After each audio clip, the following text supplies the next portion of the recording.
Hi, I'm Scott Stein, and with August almost over, that can mean only one thing in video game language. Madden is about to arrive. And sure, mostly the people who are interested in that are football fans, NFL fans like myself. And what is new in each version of Madden doesn't seem to be that big from year to year. This year, there are actually two new technological innovations that merit some conversation. One is a version of Madden for the Vita, which I'll get to in a moment, and the second is that for the Xbox 360, well, in addition to Madden having a new physics engine and also having a new connected careers mode, there's Kinect capability. And what that means is that it's not motion, it's voice that it's listening to.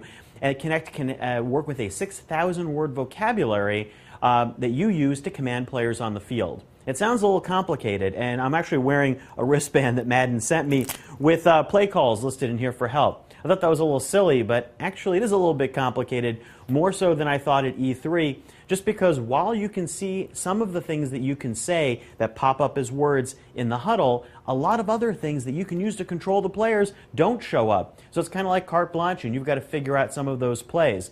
Pro players might find some really nice shortcuts in there, but a lot of other people might find themselves going back to the buttons just to feel comfortable. I'll show you what I mean. Now, we can see that Kinect control works right away, and you don't have to press any additional button to use it. It's available anytime that your Kinect is plugged in. So let's give it a try. Keller, streak. There you go, and I got him to control. Hey, it actually worked. It kind of feels sometimes like you're telling a dog to do something and the dog doesn't quite listen. So it can be a little frustrating when you're playing a game. And that's the problem. Those few seconds of disconnect using the Kinect might really turn off a pro player in a game. I did have one incident where I was controlling a player named Shillings, and when I called out Shillings, it called a challenge and burned a timeout. Now, some of that may get fixed in certain software updates or not, but it's something that I've noticed right now. But you can do a lot of stuff with Kinect, including some things that you couldn't normally do with the button controls. For instance, tell a player to cover a wide receiver in a way that was not so easy to do before. The advantage of Kinect is that theoretically you could use this to get some commands you may not know about, like O-line, block left.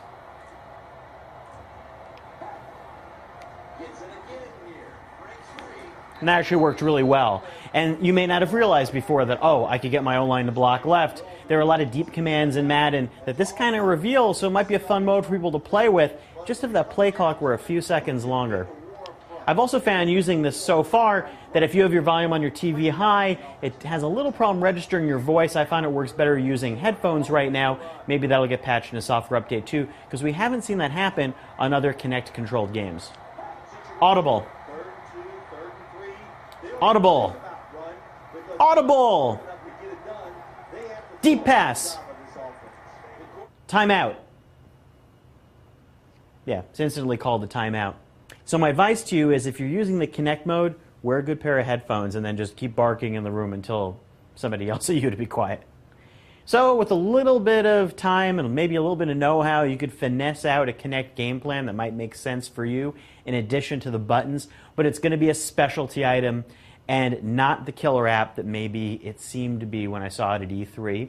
But who knows, maybe by mid-year I'll find myself barking at the screen more than I thought before. Now let's take a look at Madden on the Vita, which really takes the console and brings it into the portable mode in a way that is better than any previous version of Madden.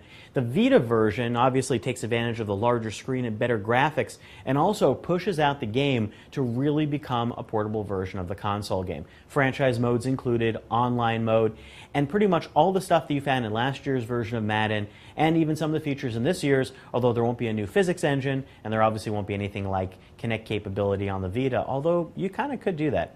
So what do you get out of this? You get, well, dual analog sticks too, which, hey, you've never been able to do before on a handheld. I mean, the graphics are maybe a step down from the console, sure, and maybe some of the load screens took a bit more than I expected to load up, but the experience, even down to the sub-menus, is like a carbon copy, so you can take it on the road. And if you're a football fan like me, that's a tremendous value, and could be a real killer app for the Vita, which is desperately in need of new and interesting games. There aren't that many that can appeal to mainstream audiences, I think, and something like Madden is one of them. This is coming out all at the same time as the console versions on Tuesday, and just in time for the football season.